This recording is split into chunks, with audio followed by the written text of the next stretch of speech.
Okay. So we can, yeah. Okay. So first of all, thank you very much for coming to today's class. And today is our fourth Latin class. Okay. Yeah. Well, I don't know. Yeah. Today is a little bit delayed. Okay. Today is our fourth Latin class. And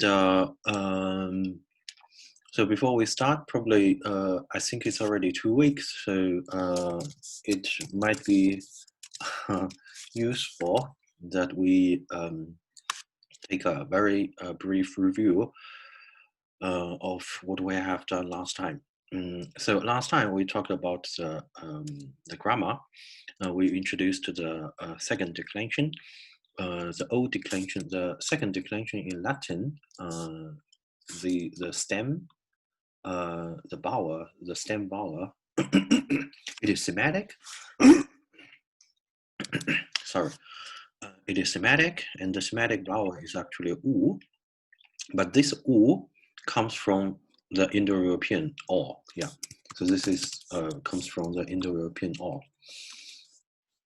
Because the Latin has a real u stem, but this u is not the real u stem, but actually the italic development of or stem, and this or stem is preserved in Greek and Sanskrit as well. And then we talked about 2 cases, right? Not only these 2, but we mentioned these 2 cases. And today we are going to talk about these cases, case endings in detail. So you see, dative singular is lupo, and ablative singular is also lupo. But I mentioned last time that they have actually different origins. Okay.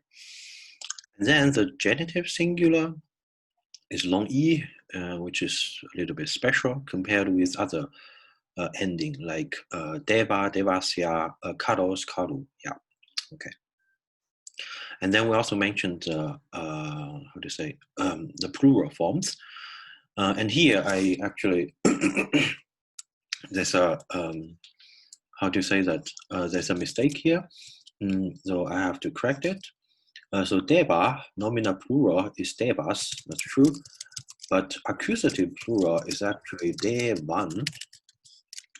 And this devan, you will think that it's kind of unrelated to these lupos or the kadus, but actually it is related, because this devan, if you check the word in Sandhi form, like before the word cha, so cha means end, yeah.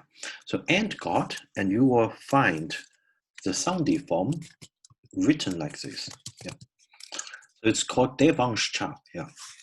And this unsh is actually related to this os, yeah, but only preserved in Sandhi form. Sandhi form. So you see, actually Sandhi form usually preserves the ancient, the older form, the older reading, yeah, just like in Avestan, yeah. And in Avestan, you will also see such cases, okay. And then we talk about the is or s. We check the manuscripts. We use the example, namely the word for cities. Cities in it has different forms, right? So so nominative plural reads urbes with a long a, but accusative plural we have actually 2 forms, and these 2 forms actually kind of distributed in different manuscripts, right?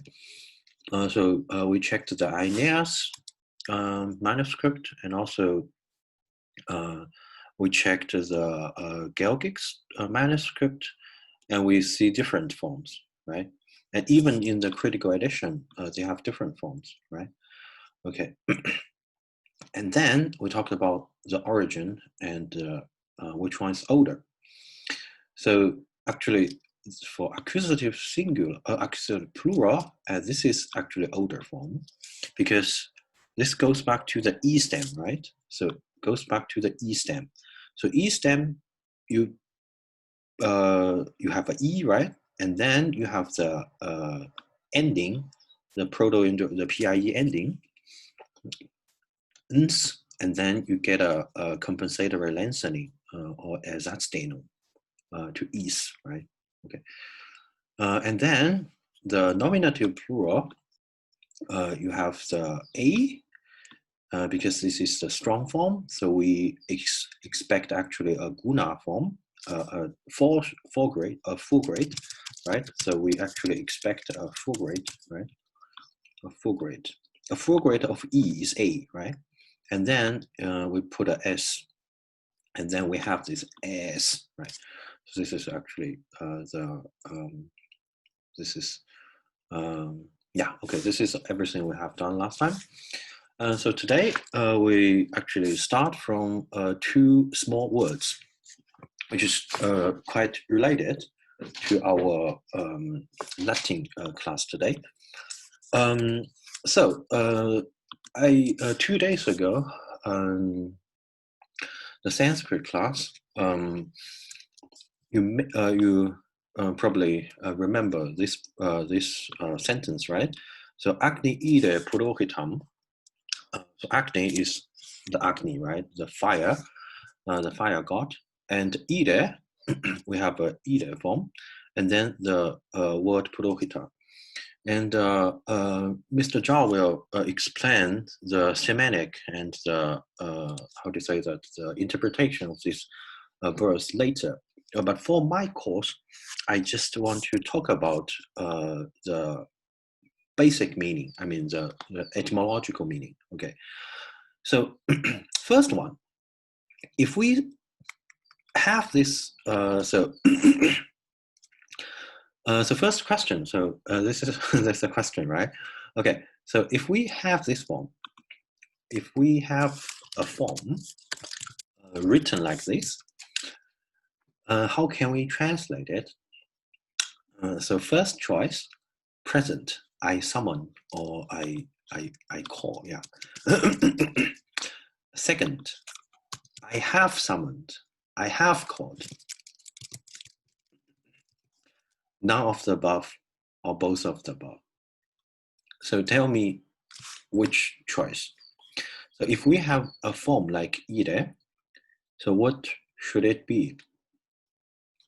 Is it I summon, I call, or is it I have summoned or I have called? So tell me your opinion. I wait a little minute. I wait a little while.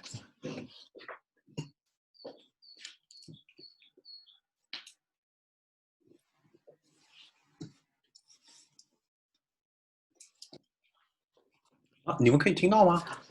还是哦，没什么问题吧？你们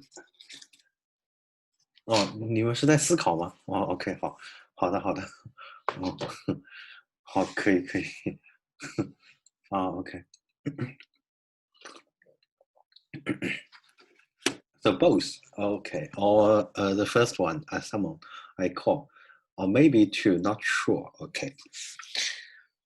So actually, the verse you have read, it is actually present. But if I write this, it is actually confusing. It can be both. If I only write this form without any accent. But if I put accents on the forms, they're different.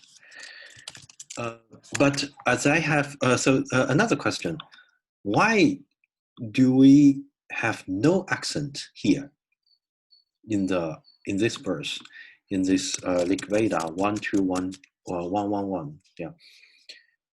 why do we have no accent? Yeah, I mentioned this before. Because it is actually in the it is the main clause, right? Okay, great.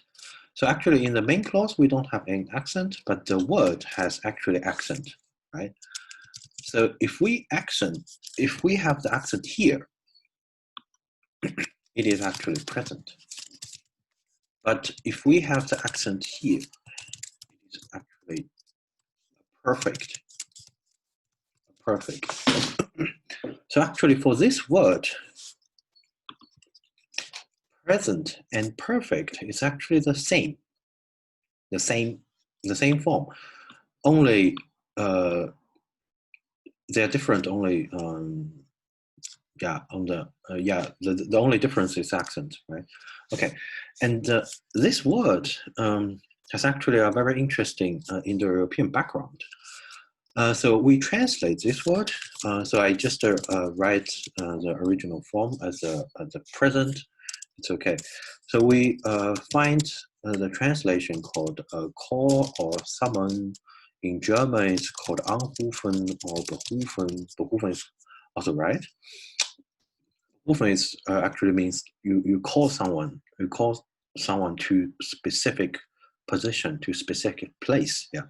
So then it comes the meaning of designate, to beauftragen, to give a specific task to him. Yeah, right. But originally it means that you call someone to a specific place.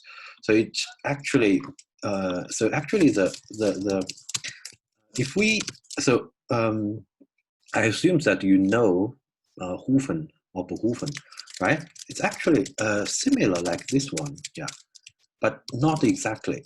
So Hufen, call, can be intransitive and transitive. It can be both. Hufen. So I call, I made a call, I call, I shout, like I call, I shout. But you can also say that I called someone, right? But berufen is pretty sure transitive. It's just like common and bekommen. So difference is like this one. Yeah. So this is no problem. And then let's talk about this root.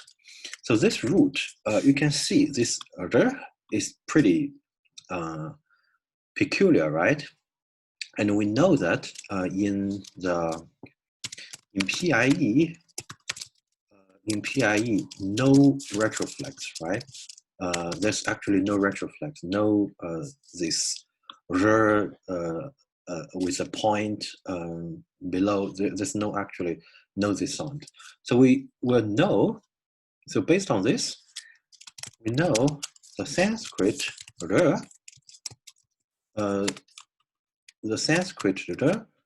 must come something like a combination of consonants. And then we find it actually in the dictionary. So we use leaf, and it is actually this root. So I just to show you, you don't need to you don't need to memorize it. So this is actually the root we find for the Vedic word. Ite. So ite actually means this is actually a third person. It's third person. What we have is first person. Yeah. So you see that the accent is here, but you also find a perfect, which is attested in fourth mandala. It's called Ehre. Ehre hat angerufen. Okay. It's basically this root, and this root has this form, and this form is actually related to this root is actually this Sanskrit form ite or ire is actually cognate with the German word Ehre. So it's actually, I put it here. So E is actually it's German verehren, verehren or Ehre. like respect or honor, something like that. So these two are related, but it looks a little bit strange, right? And then there's actually another word which we talked about last time. So we checked the dictionary of Oscan and Umbrian, and we mentioned this word last time. The word for God in actually in Oscan and other, Oscan and Mesapic and I forgot actually the abbreviation. So if you are not sure, because there are actually a lot of different languages. So P stays for Pelignish. There's another. You can see there are a lot of other Italic languages. Latin is only one of them. So you like, so you see that important is O is for Oscan, and U is for Umbrian, and then we jump it to the word. So actually, in Oscan, it is attested. It's called isos, right? Isos, and actually it means God in Italic language. Yeah. Although we have in Latin another word. Yeah. The famous word for sky. Yeah. Okay. But in other Italic languages like Oscan, it has another word called isos, and this isos is connected with the German word Ehre, and then also connected with the Sanskrit word id. Yeah, the pronunciation is a little bit difficult, but how do we get this, right? It looks so different, right? So we analyze it slowly. So this is a root, and we know that it is the full grade, right? Full grade.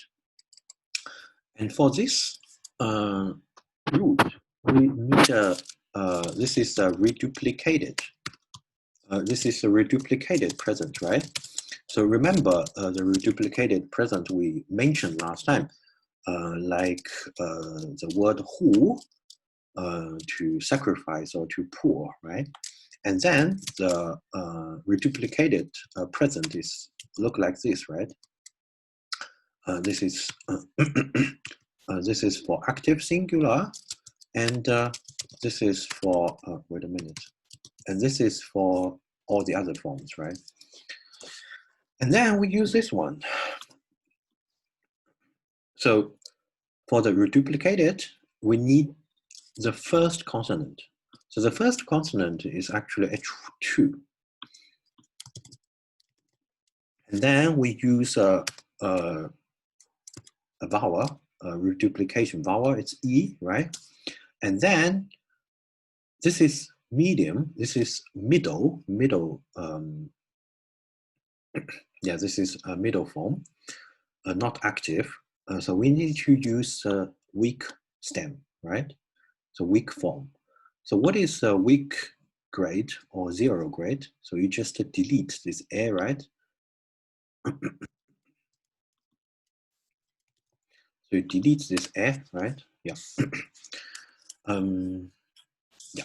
So you have this one, and then E, just this laryngeal just disappears. The first laryngeal at the beginning disappears, and it has a laryngeal here, and then this Ehre or Ehre that becomes long E, right? And this st just becomes actually a retroflex. This s will cause the, how do you say, we'll make it into a retroflex. Oh, sorry. So this is the reason why we have id here. And then this id, in manuscripts, in some manuscripts, it is written like a re. And for the change between der and re, you can find it in the book by von Huber. Reversion 2001. You can find it in Reversion, and also interchanged with L. Yeah, it's actually the same. Yeah, okay. And this word is actually related to another word which we mentioned in the Sanskrit class. So in Sanskrit class, we talk about a word called anire. I'm not sure if you remember. So in our Sanskrit class, in our Sanskrit class last time, we talked about this word called anire. And anire actually means saftlose, so without juice, so tasteless without juice. And this anire, I put it here. So we have actually this word anira, and this ila actually, so this is actually related with this word ira, and this ira is also related with this ida. So this r and r, and also there's another form called isha. So all these forms are actually related. Sorry, all these forms are actually related. Yeah. For the details, I don't want to explain it now, but yeah, I won't explain it now because today is actually anyway a Latin class, and we're going to explain some Latin forms. Well, okay. Okay, so this word actually means a strengthening drink, right? So strengthening drink. Yeah. So it's a kind of a how to say that presented to the gods. Yeah. So the gods like Indra have Indra drinks this Isha or Ida or Ida, and then he has a power. Yeah. And this is actually the same word. Yeah, because this haste is actually with a D extension. So this extension, a root extension, is quite popular, or how to say that? It's widely attested.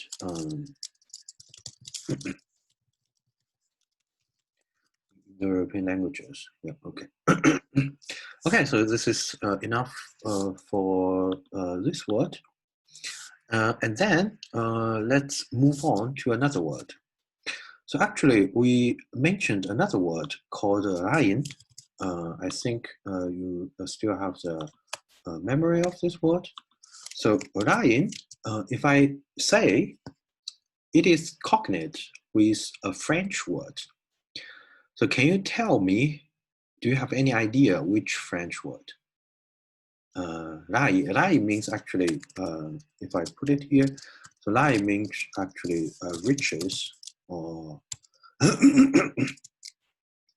like money. I think it's money, Reichtum. Wait a minute. Yeah, it's called property, goods, treasure, wealth, right? No. Wealth, property. Does anyone have any idea cognate is which French word?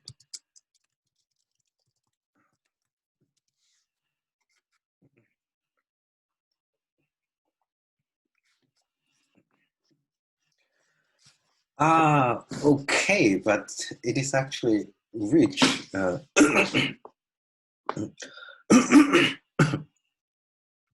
It's actually from, okay, yes, this word, rien. It is actually cognate with the French word, rien. Yeah. Cognate with French, rien. And does anyone know the meaning of rien? What is the meaning of rien?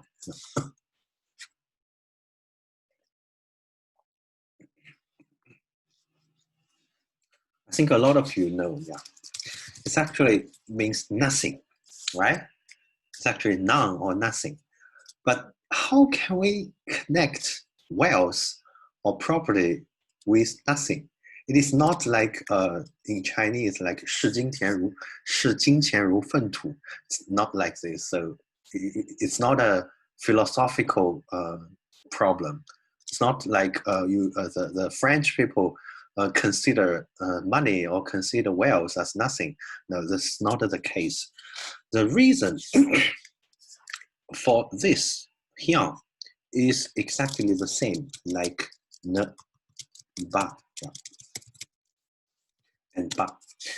So originally, ba means actually a step or a stretch of your arms. Yeah, so it's kind of a length, right? And then it is actually constructed with the negation, the real negation, ne, and to have this phrase called ne ba. And then this ne in oral language just neglected or omitted, and then we only have ba, and the French usually say pas de problème. Yeah, so ba acquires the meaning of negation, but which originally not. Yeah, it's just the same like here. So here actually means first sin, and then you always connected with the negation ne means nothing. There's no thing. There's no such thing. Ne rien. And then from ne rien, the rien becomes an independent word. Then means nothing. So it's just like ne ba. And rien actually comes from the Latin word race. This is actually what we're going to talk about today. So Latin race is related with Sanskrit. Sorry. So this is Latin, yeah, and this is Sanskrit. These two words are actually related. So originally it means wealth or sin or precious thing like this. Yeah. Okay. And then why we have an N here? The reason for this N is that it is not actually from the nominative singular. So let's check the grammar. The grammar by Michael Weiss. So this is actually the fifth declension. We talked about actually first, second, and third last time, right?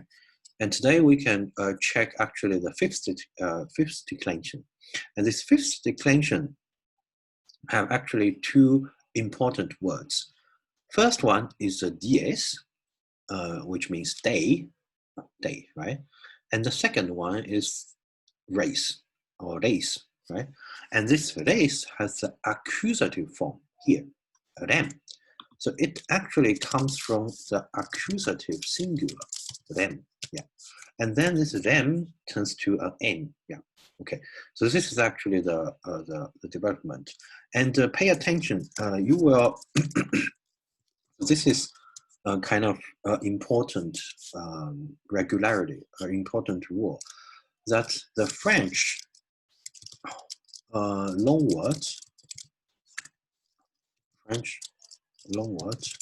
from Latin usually from accusative singular stem. Yeah. It is always from the accusative singular form. Yeah. Accusative singular. Yeah. And I hope you know this. Embe means nota bene, means pay attention. Yeah. Embe means nota bene. It's not Chinese. That's the Chinese word. It's actually nota bene means pay attention. Yeah. Okay. Okay, and then we can actually check this paradigm. So you see, race is a nominative, and vocative is the same, race. And you have the accusative, you always put a n after this. And then dative called rei, or rei, ablative called lei, and also genitive like this. It's actually the reason for this. So, and this, and Michael Weiss has given the the reconstructed form for diēs, right? Okay, yeah. So we talk about we just mentioned two forms, right? We just mentioned two forms. Before we move on, there's another question. Latin diēs question. Latin diēs and English day, are they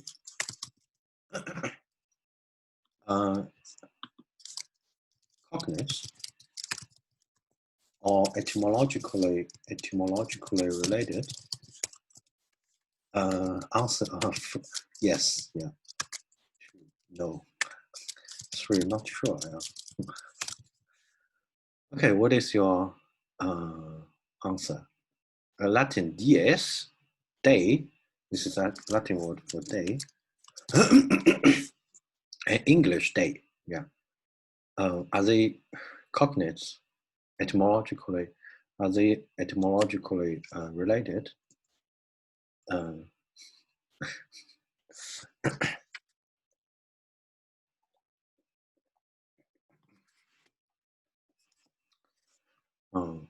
Yeah, okay. Since so many people just choose no. Yes, you are right. Yeah, they are not related. They are completely unrelated two words. Yeah. So this diēs comes from the word for heaven, right? Heaven and sky. Yeah, and this day comes from another word. It's related with German word Tag, yeah, day, yeah. It has another origin, yeah. But I'm not going to talk about today, yeah. But if you are interested, you can check the dictionary. You can check the etymological dictionary. Wait a minute.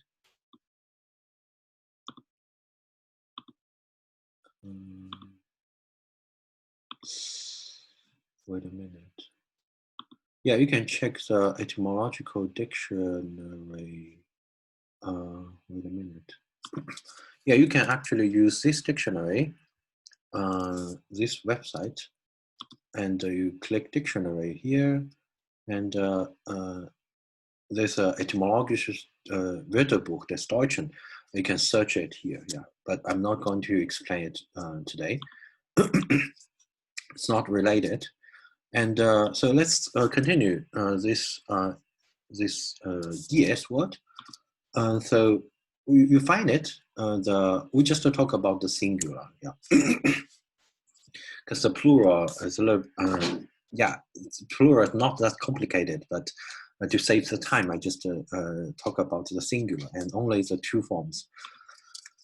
So this diēs, the accusative. I just want to talk about the accusative singular. The accusative singular is called dm, right? And this dm actually comes from this form, dm, right? So it actually comes from the PIE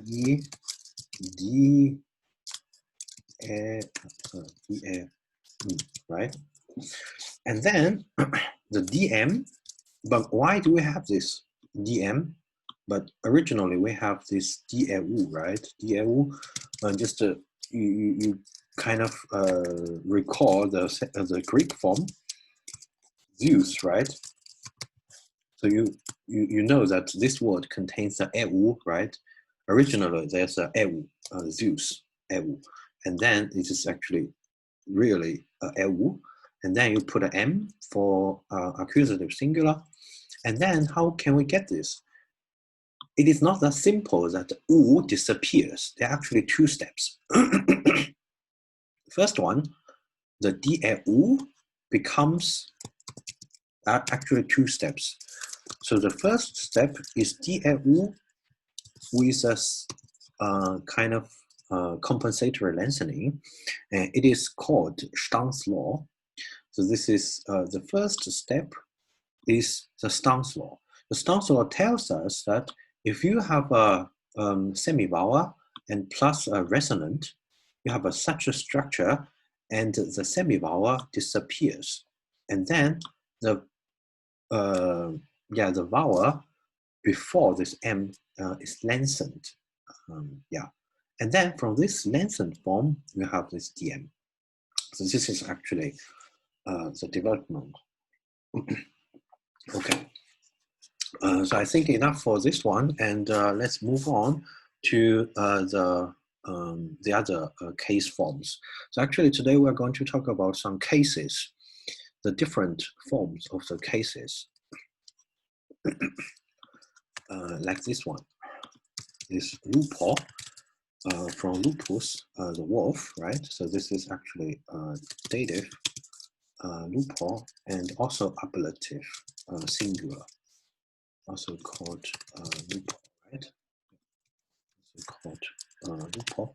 Okay, so let's concentrate on these three questions, which I sent to our group chat earlier. So what is the meaning of English 2? I think this is kind of something I should not ask, right? And probably, I think you all know that if you come to this class and if you can understand my talking, even partly, you would know the meaning of 2, right? So you are always like, I give like a very simple sentence. Yeah, I give the book to someone. Yeah, to say that, give a book to him, right? Or to Tony, right? To Tony. This is my name. Yeah. So I give a book to Tony, right? So you know that this 2 means like the direction, right? So I give the book to Tony. Yeah. You will never say someone. You will never say such a sentence. I give the book from Tony. That's really weird, right? You don't say something. If you want to say 就是我把书给了一个人, no, you certainly use to, right? You will not use from.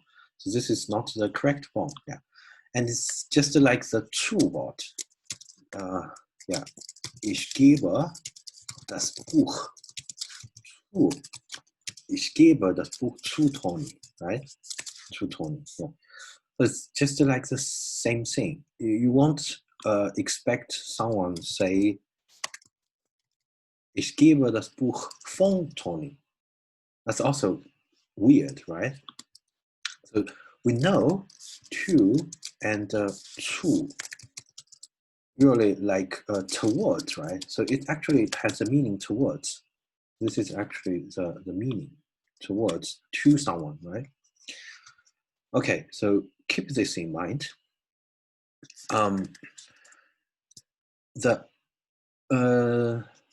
These two words, to and zu, is actually etymologically cognate with Latin word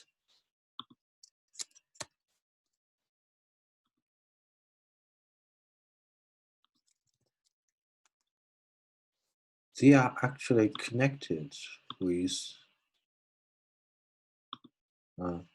this Latin. Wait a minute, I don't have a Latin English dictionary. Oh, I have, right? I have, yeah, right? Okay, so I think I have, but this is a French one, but I don't have a. Okay, but yeah, you can also learn some German. Yeah, German is, yeah. Let's check this. Let's check this Latin German dictionary. It's called Gelges, Lateinisch Deutsches Wörterbuch. And this dictionary is actually a very famous Latin dictionary. We can actually find it in the internet. This is the, how do you say that? The classical, it's quite classical.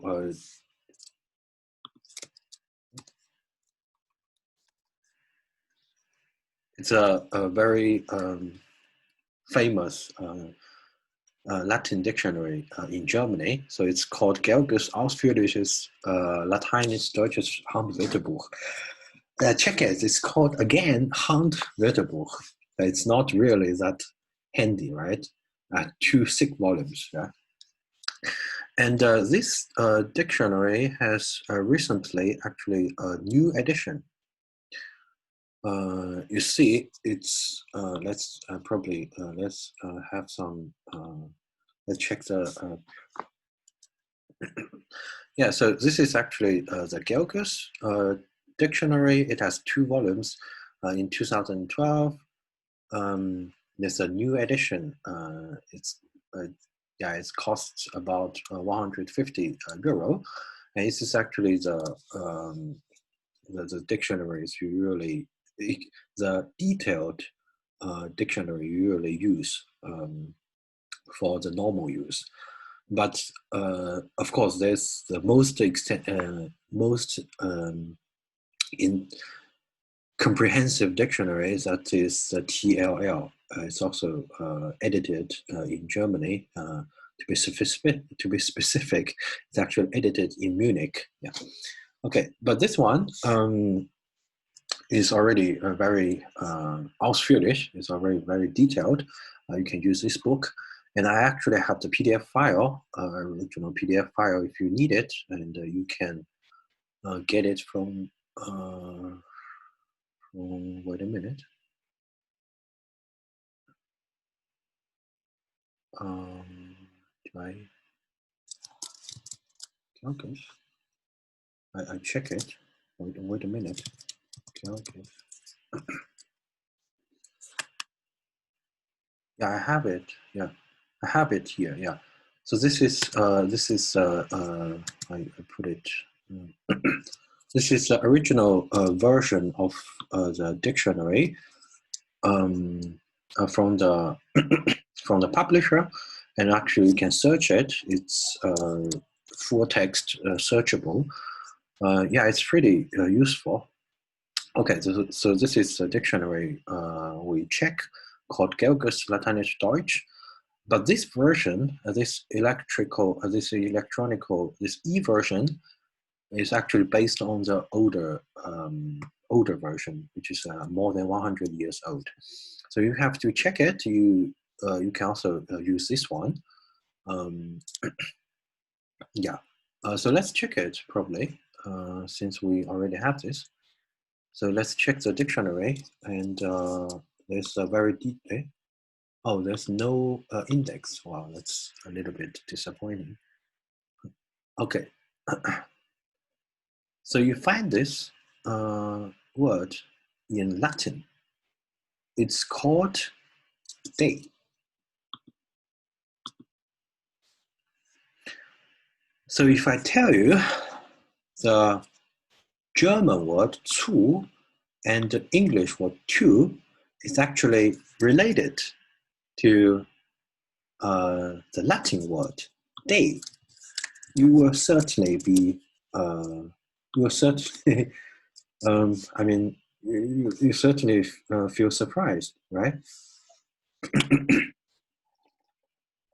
Because it is a preposition which means weg, up. It actually means away or away from. Weg, up. Yeah. And it is connected with ablative and bezeichnet eine Abtrennung, right? So you take a look. So this is a preposition with ablative, and it designates a separation. So the Latin word, I put it here. So Latin day actually means separation,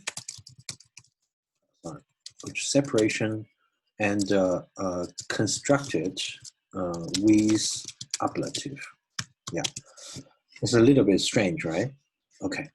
And then let's move on to the second question. And this is actually a question someone has asked me earlier about the translation, the Chinese translation of ablative. Well, in Chinese, there are several versions. One, you probably all know, that called right? So li ge, or another one called cong ge, right? And there's a third one called duo ge, right? Duo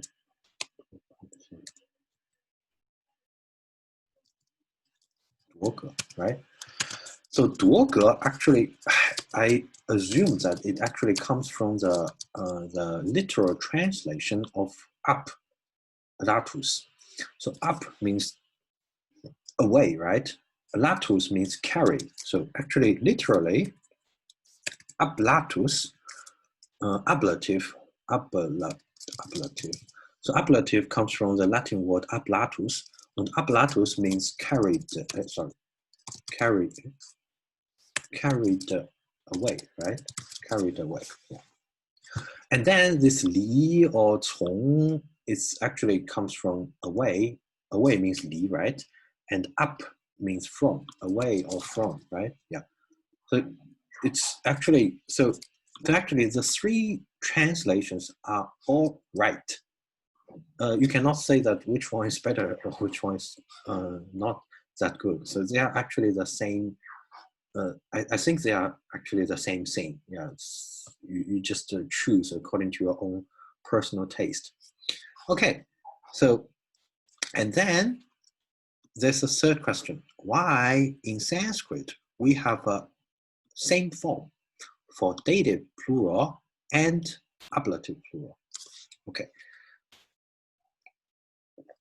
And if we can add a fourth question, why in Sanskrit the ablative singular has this form at or tasmat? Check the pronoun called tasmat, right? Tasmat. And in Latin we have or, right? So in Latin we have or, but this or comes from an earlier form, which is indeed attested, which we find it also in the grammar by Michael Weiss. So let's check it. Probably we can check this. So in the explanation of the second declension, Michael Weiss has mentioned wait a minute. Yeah, okay. So take a look. So you find the ablative singular in old, actually in Old Latin, the earlier text in inscription, right? And if we check, so this is actually specific for the second declension. And in this chapter, chapter 21, he explained this ablative singular extrally. You take a look. This is called Latin odd, attested from a personal name called Gnaeus, and Gnaeus is written Gnaewot. So I put it here. So this is a personal name called Gnaeus, and it's ablative. So ablative singular is called Gnaewot.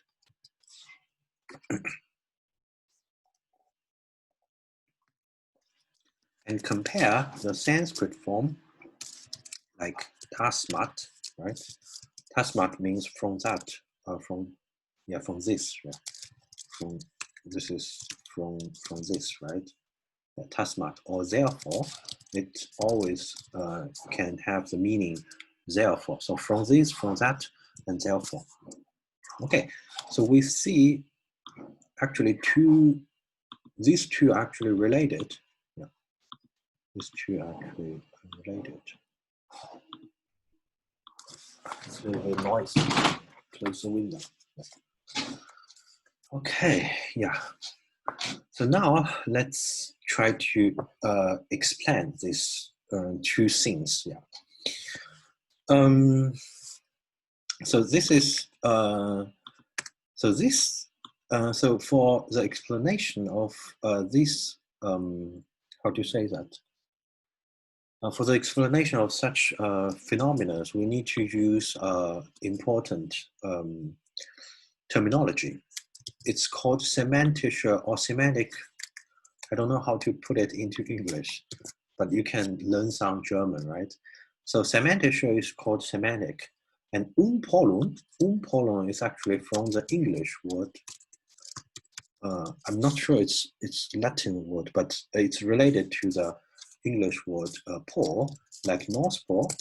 You know North Pole, right? North Pole or South Pole. South Pole. So it's kind of the end, right? The end. Yeah, right. The south end, the north end. So Umpolung means actually reversion, kind of a reversion. Yeah.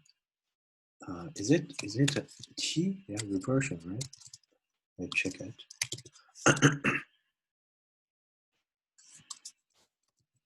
Oh, sorry, reversion. Yeah. The first impression is right. So, so it's called actually semantic reversion. And semantic reversion, we already checked this example. The French word rien actually comes from the Latin word them. Them actually means sing, right? So and this is nothing, right? This is nothing. So from nothing, also from sing to nothing. So this is kind of a semantic reversion， 就是它的语义发生完全的变化，就是完全反转，就是语义反转。就如果要中文翻译的话，说 if I translate into Chinese, it could be like 语义反转。I'm not sure if it is correct. Yeah. Like from sin, you have nothing, right? And then there's also another example which we mentioned last time. So what we have mentioned last time is in the Sanskrit class, we talk about the Old Persian word called plus, right? And plus actually means to punish, or actually to ask to account, right? So basic meaning is ask. And actually, I also left one question open, that why we have in Old Persian this very kind of special meaning against versus Sanskrit prush. So in Sanskrit we have prush, but prush actually means ask. So there's no this semantic change. So the reason is Old Persian is special. Why Old Persian is special? Because the corpus is special. So the Old Persian corpus is actually no real common language. I mean, no real ordinary life language. It is actually kind of how to put it? It's kind of administrative or also a formal language. It's a very formal and kind of very official context, right? So it is kind of official, formal, and administrative context. So this context just so within this context, some verbs can have different meanings. I think we all have such phenomena in languages, right? In Chinese, we also have some word, if you use in a juridical or judical or juridical, it's like in a specific context, informal context, this has a specific meaning, not like the Umgangssprache, not like the oral language, spoken language, right? Okay, so this is, and then the other phenomena, like we have a party plus, and party plus actually means to read. Ask means that you get information from others, but read it means that you offer information. So this is actually not that reversion, but it's still different, right? So, so it's different from ask, right? Yeah. And then another verb called shlu. Shlu actually means to to hear, right?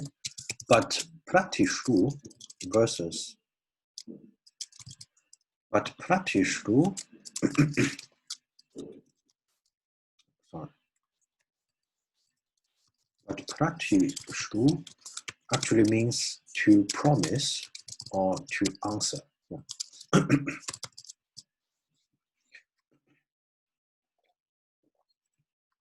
This is actually the third category, means that you use a preverb, and this preverb can change the meaning, right?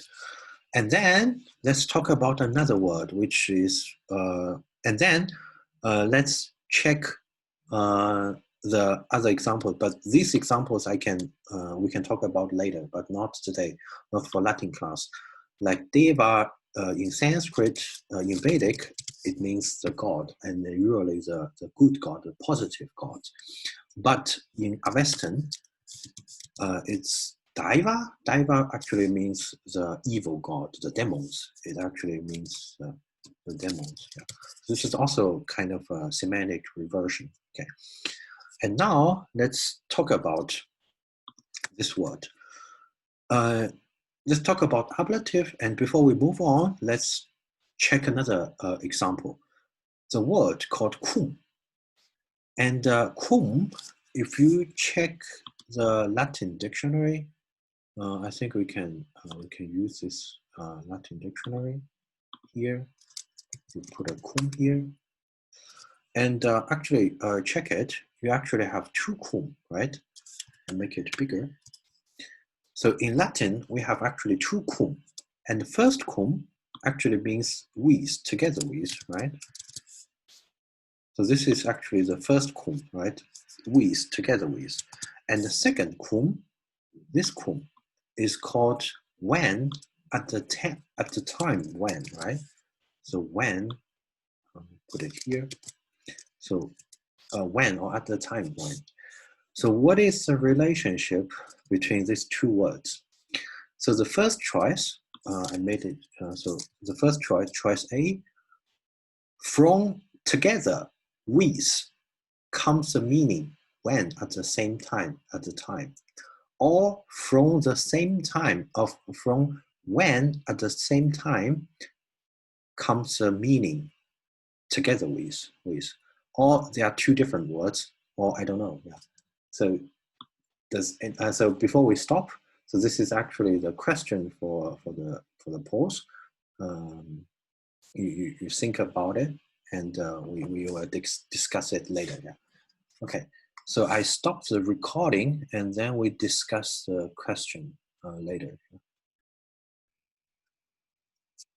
就是有一位朋友是这么写的，他说他认为是 C， 对吧？然后呢，因为为什么呢？因为那个ablative case in Latin, so ablative case in Latin has a meaning. Wait a minute, has a meaning of 这个 Zoom 不能录屏，这个实在是有点太傻了。对 ，together with.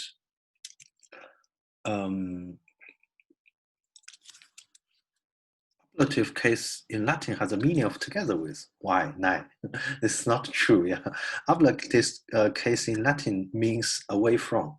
It's true. Yeah, there's no together with. Yeah. Yeah, okay. So ablative case in Latin means away from. Yeah, it's true. It's actually away or away from. This is for sure. Yeah. Okay. Okay. So let's come to first. Let's explain this this one. So actually, if we want to answer this question, we need to check the real forms, right? So cum together with cum, when, or at the same time, or when, yeah, right? So let's check the dictionary. This is oh, okay. I should not close this one. Day, right? And then let's check cum. Yeah, let's check cum.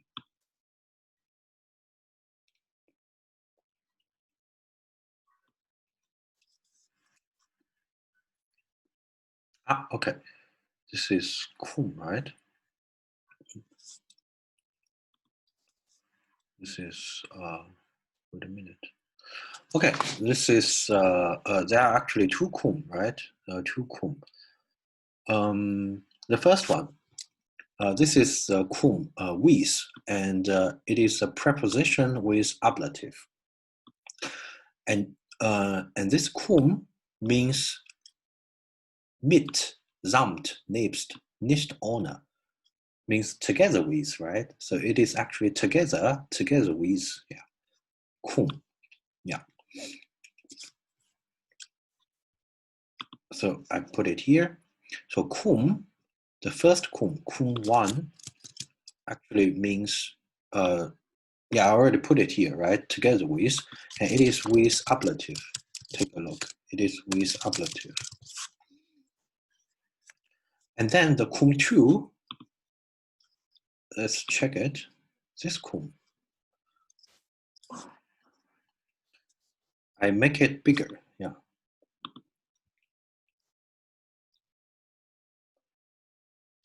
This cum means when, us, but take a look.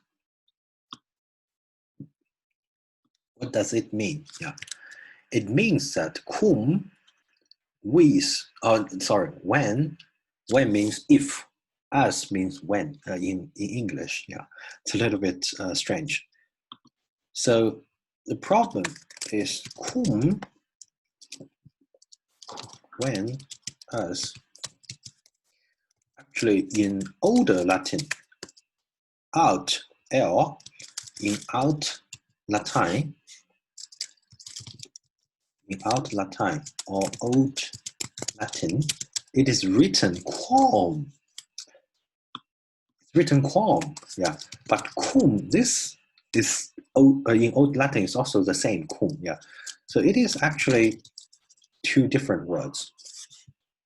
But why quam turns into cum? Because there's a sound change in Latin, and you can find it in Michael Weiss' book. It's on page 80. On page 78. Wait a minute.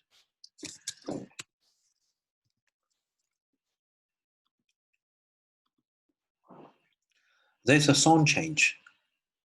Quam, when it is attested in Old Latin inscription, it turns into a cum. So this labia velar, if it is before a rounded vowel, the labia element, the labia velar, was disseminated. So O is a labia vowel, and W is also a labia, so it's just got lost. So then we only have a cum. So this is actually the reason why these two words are different. And now today's topic is the second one, cum. So cum actually means together with, right? Together with. But in Latin, it is constructed with ablative. It is indeed strange, right? Because ablative means away from. How can we explain this one? Together with, we usually expect an instrumental, right? Just like in Latin, or just like in Sanskrit, right? Let's check a Sanskrit word. The Sanskrit word saha. I think you probably know saha, right? And saha means, moment. Yeah, check it, make it bigger. So saha means together with, along with, right? And then this saha is usually constructed with, take a look, often as a preposition governing instrumental case. Yeah. Check it. So Sanskrit saha with, usually constructed with, usually as a preposition with instrumental case. So this is more natural, right? Yeah. This is kind of a more natural. Together with, you find it also in Latin. Also, together with, you also find it in Sanskrit with instrumental case, because instrumental case means with something, right? But ablative means away from, right? So how can this away from constructed with, together with? And there's another word. It's called, if we check the Sanskrit word, there's another Sanskrit word called sacha. Let's check it.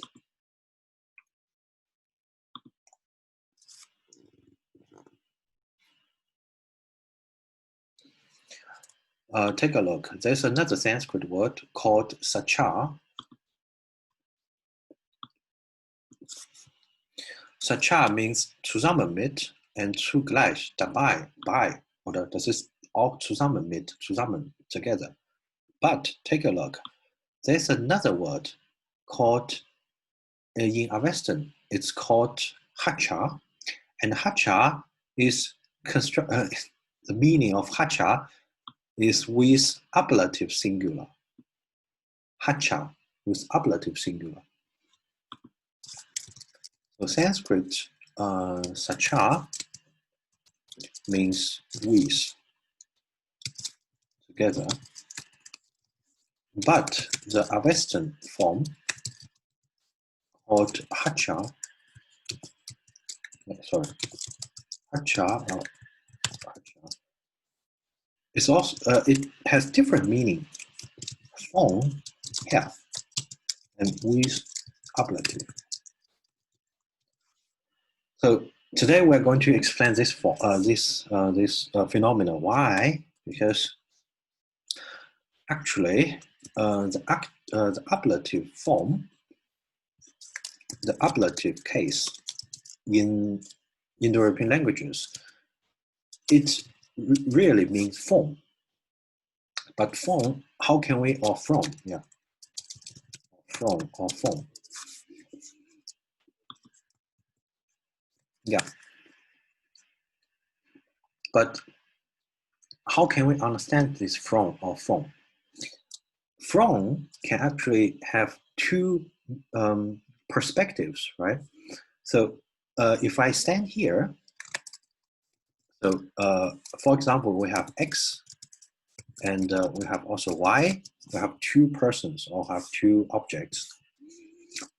So for, wait a minute. So if I say something like from Y to X, so okay, I really need to use animation or some pictures to explain this to make it more understandable. But let's check it from X to from Y to X. So what is and for from Y to X, it can use. So how can we explain this? How can we express how to say that? So how can we say something like this from y to x? So we can actually say y plus ablative, right? So this is correct. So a book, like a book from y to x. So this is a book. And then we can use book plus y plus, and we can use book plus y in ablative, right? So this is a book from y to x. But from the perspective, and this is actually the perspective of y, right? But let's take it from the perspective of x. And this is actually a book from, this is also ablative, right? Yeah, from y, but this is actually from y to my side, right? So this is also ablative, but it actually means from y to my side, or from y here, from y to here, right? Oh, sorry, from y to here. So this is actually the original meaning of ablative, and ablative actually means how to say that? How to put it? The change of position, right? This is actually the change of position, and this can be considered in two perspectives. And first perspective, you take it from the perspective y, and it is actually away from y. But if you take the perspective of x, it is actually from y to my side, to his own side, yeah. And this is, if you put it in German, it's really, I'm not sure if I can put it in English. This is actually from something here. So it's actually from something or somewhere to here. Yeah, it is actually this meaning. This is from your perspective, from x, from the perspective of x. For example, if x is yourself and y is someone else, so it is actually from the perspective of x. It is from somewhere to your side. Okay, but if you check it from the perspective y, it is really away from y, right? Is it clear, or should I put it in Chinese again? 就是所谓的这个 ablative， 它的含义事实上代表的就是一种位置上的变化，就是 change of position， 一种位置上的变化。它和 locative 是不一样的。locative 就是我们之前说过 locative， 对吧？ locative 事实上就是 position， 就是 there's no change, there's actually no change. Hither or whither, yeah, could be, yeah, okay. So locative is actually position, but ablative is actually change of position. Yeah. So this is actually the fundamental meaning. And then the change of position, you can consider it in a different way, right? So you can actually consider the change of position from different perspective, from your perspective and from the other side's perspective. OK， 就是OK。就是离格，它实际上表示一种方位的，就是不是方位，是位置的一种变化。然后这种位置的变化，就是你和另外一个人，就是彼此，就是此就是你自己了，就是你自己看来的话，事实上是从那个人那儿到你这来，对不对？就是从那儿到你这来 ，from here, from somewhere else to your side， 就是从其他地方到你这里来 ，OK。好，然后呢，从另外一个人角度，就是相当于是那个东西离开了他了。就比如说有一个人把书给你，所以这本书事实上是离开了那个人，对吧？所以这个是一个 ablative away from。但是呢，这个书对于你来讲，事实上是从他那里到你这里了，所以事实上也是 ablative， 但是这个两个看的角度是不一样的。OK， 所以如果你有这个 ，if you keep this in mind, and then you can explain a lot of things. So probably first one, the reason. So let's probably explain this one. Yeah, this is the ablative of. So this is actually the ablative. Sorry, the ablative singular. PIE. It's called ought, right? But does anyone just kind of think about this ought? So ought is pretty strange, right? This is a long or, but usually we don't reconstruct a long or long or long air for the original case ending, right? So case ending always has s, or os, or a, or e, or something like that. This or actually comes from an earlier stage. This is even earlier. It's actually or plus or add. Actually two components. And this or is a semantic vowel. So this or is a semantic vowel. This or is the semantic vowel. And this add, and what is this add? Let's take a look.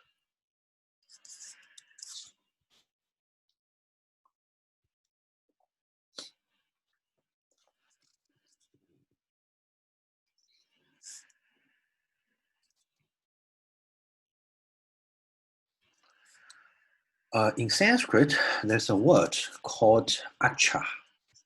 And this acha is actually,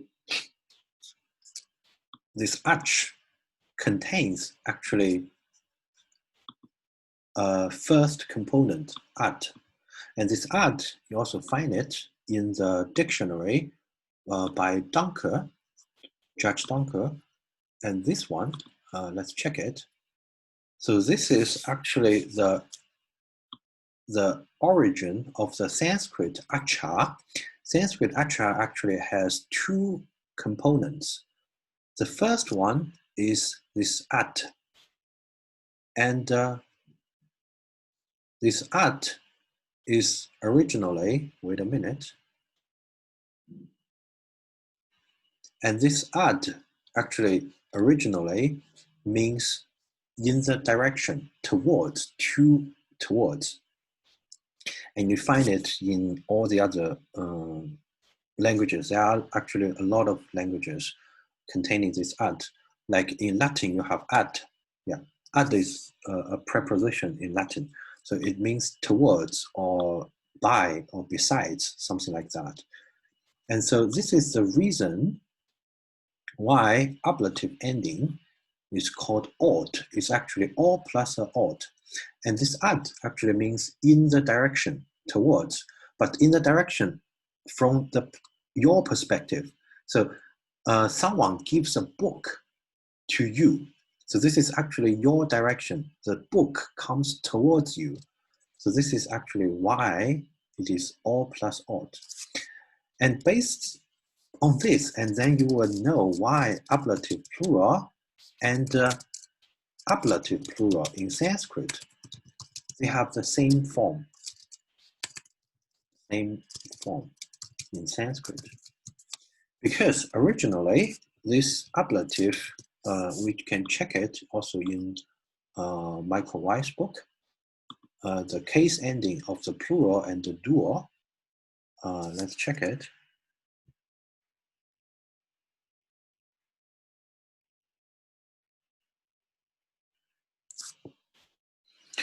So dative ablative actually comes from this form, right? So this is actually the dative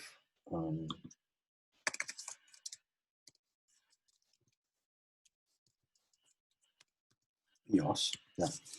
This is actually the original form called bios, and this bios has anything to do with this b, and this b is actually another how do you say that, another postposition tested. We can also find it here.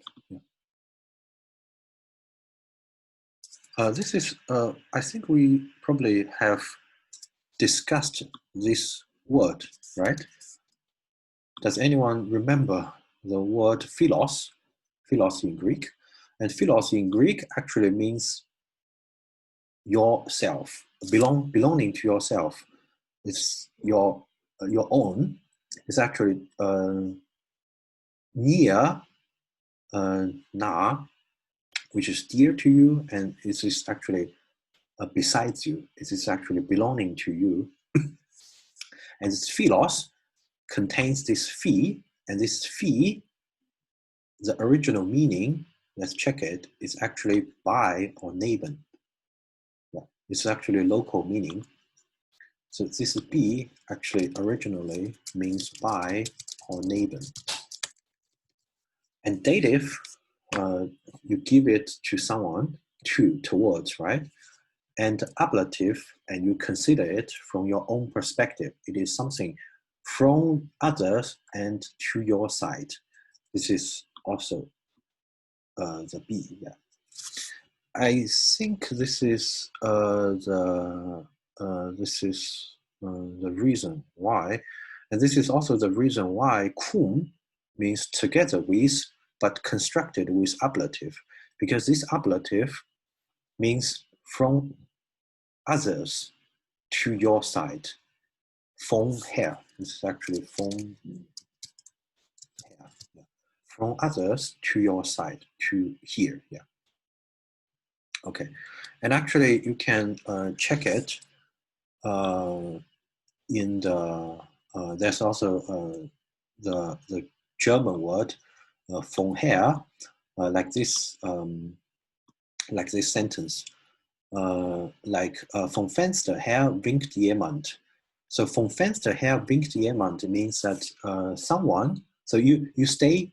So you stay inside. You stay inside your house. You stay inside your room, and someone from outside winks. Just he winks. I mean, you know, 就眨眼，向你眨眼。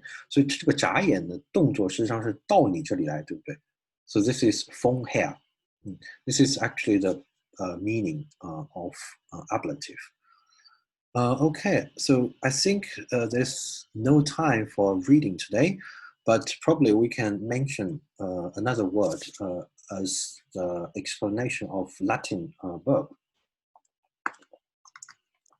So this is, wait a minute. So this is actually for the explanation of the nouns.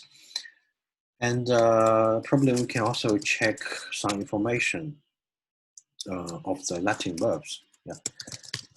So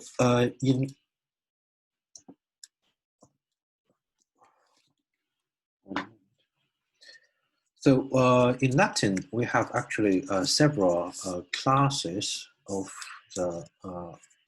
We have actually several classes. Wait a minute, if I have to check it, if we don't have it.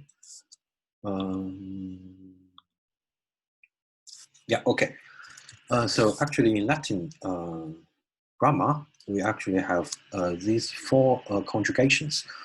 The first one is called are conjugation, because so these four conjugations are based on the vowel of the you see not well, partly based on the infinitive, but for this one it is also based on the first person singular.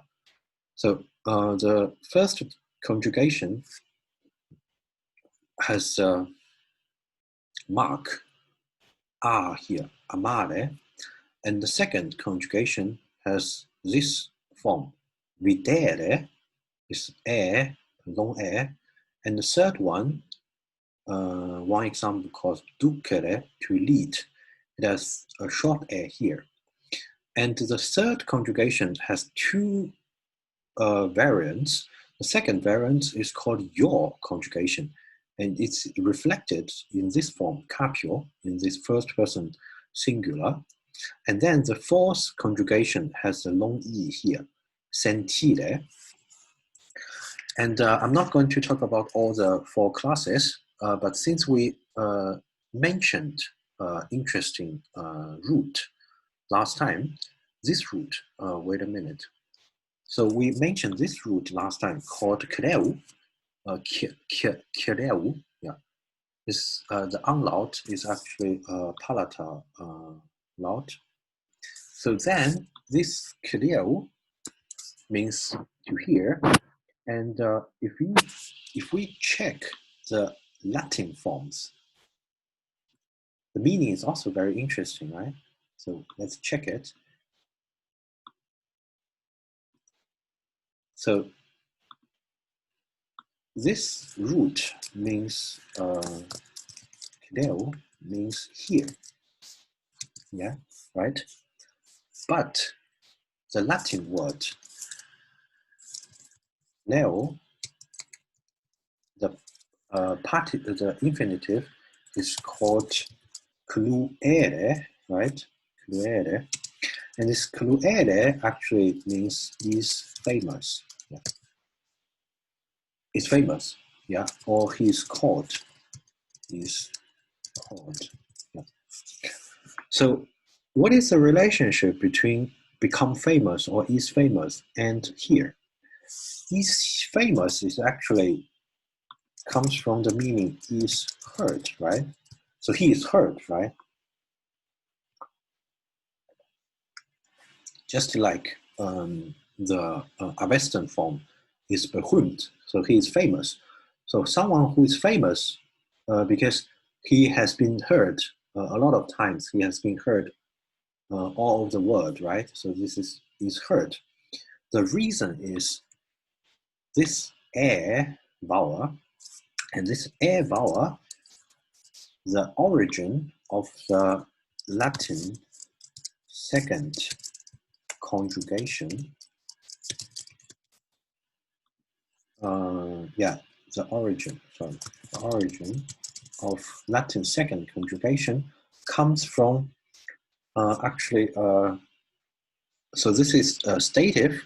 Stative means the state, and the state actually goes back to a very important formation of this one. So there's a suffix, it's a suffix, right? So it actually means the state or condition, something like that, yeah. So it goes back to this suffix, and this suffix has the meaning of state or condition, like this. Well, I know it's a little bit abstract, but I just want to actually explain this one. So the Latin word cluēre is connected with Sanskrit shru, or the Greek word cluēre, and so on. And this is the second class, second conjugation. And this second conjugation goes back to Indo-European. It's actually fientive, yeah, if I'm not mistaken, or essive.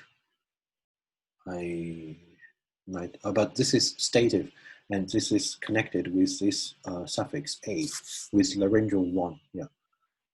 Yeah, this is a little bit complicated, but I just want to tell you that it has some background, this second conjugation. Okay, so this is basically everything for today. And before we stop, I make a brief summary. So today we talk about basically the cases. And we begin with two interesting Indo-European words. First one is a Sanskrit word called Ehre. So this is Vedic. Ehre means to call and to summon. And this call and summon has an Indo-European background. And the Indo-European root is called haste. Haste, yeah. It's called actually, yeah, it's actually called haste, and this haste is connected, is cognate with the German word Ehre, respect. Okay, verehren, respect. And this word is also preserved in Sabellic language, in Oscan, the word for God. The word for God means to explain, yeah.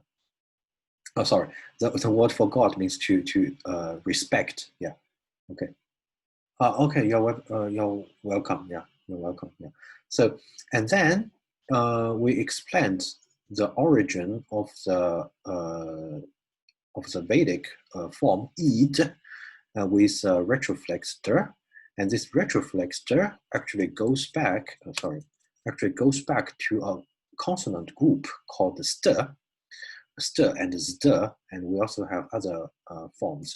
So actually, if you find this st in Sanskrit, they always comes from a combination of the, because the Avestan counterpart, you always find this the. Yeah, so you also find the in Avestan. So you know, so then we will know the Sanskrit der, retroflex der, comes from the earlier st. Yeah, okay. And then this is a reduplicated form. The original root is here. And if you want to build the reduplicated form, you put so I put it here, wait a minute. So if you want to build a reduplicated form, so you reduplicate it. So this is actually this is actually the reduplicated form. H2 is a consonant, yeah, and H2 he is a reduplication, and you use 0 grade for the middle form called histe, right? Histe, yeah, okay. And then the beginning laryngeal gets lost, and then you have an E, and laryngeal between, and is only just a laryngeal, and this E, he becomes a long E, yeah, and then st becomes a der, a retroflex der, yeah, okay. And this word is also connected with another word with a short E. Pay attention, this is the short E. And this short E is actually connected with this root called suchen, search, to, how to say, to desire to something, yeah, to search. And the difference is only the capital H. This is a laryngeal, yeah, this is a laryngeal, yeah. It just becomes a E, yeah. It just becomes a laryngeal with no difference, because in Sanskrit, usually the laryngeal is not, no, this is the laryngeal, and you can delete it. It's okay, actually. It's actually, you can delete it. Okay. So actually, laryngeal disappears between the E vowel. Okay. Okay, and the relationship between this heste and this hes is that this root is actually only extended by a D. So this is called root extension, which is widely attested in Indo-European languages. Okay, and then we talk about another word called rayi or rahi, and rahi means wealth or property, and it is actually cognate with French rien, means nothing. And the reason why French rien means nothing, actually, if you check the older, if you check the the old French text, it's already the original meaning is still rien. It still means sin, and we can actually check it if you want. So let's check the old French dictionary.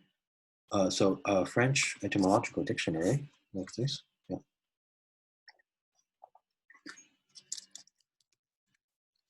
Yeah, you can find it here. And if you check it like this, so like in Middle French, it's called sur tout rien. So upon everything or on everything. Yeah, tout rien means everything, right? And then you also have Old French pour autre rien, so pour une autre raison. So for another reason, for another thing. Yeah. Okay. Yeah, I mean, in Sanskrit, the laryngeal just how do you put it? And to be specific, this is a laryngeal between E, it just becomes E. Yeah, this is laryngeal. The laryngeal before E just becomes E. And in Sanskrit, it's the laryngeals. Sanskrit in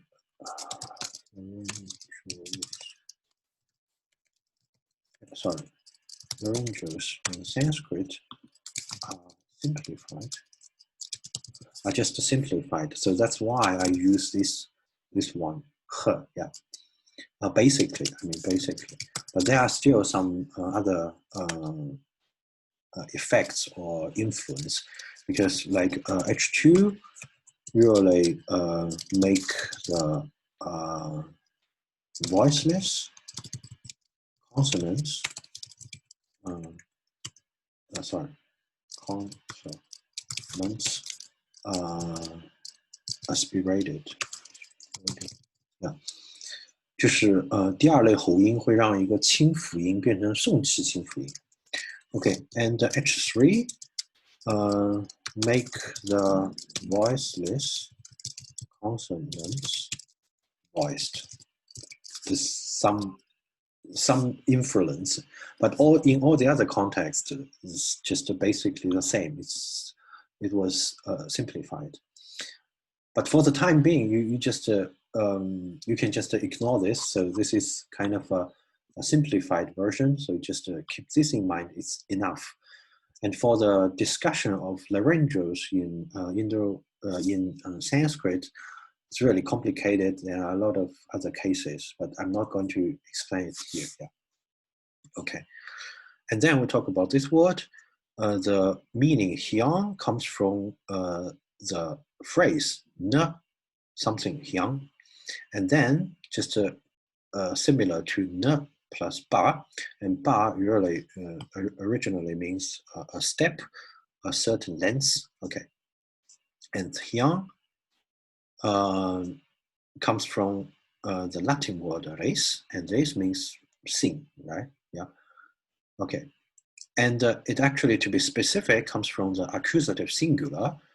And pay attention that a lot of French loan words or other Romance language, Romance words actually come from the accusative singular, not the nominative singular, but accusative singular. Yeah, okay. And then we talk about the diēs, right? The diēs word, and diēs word actually comes from the heaven word. Also, you find it in Zeus, and there's a song change here. It's called Stan's law. Okay, Stan's law means diē to dn. Yeah, this is Stan's law. Okay, and then we come to the explanation of ablative, and this is the reason why they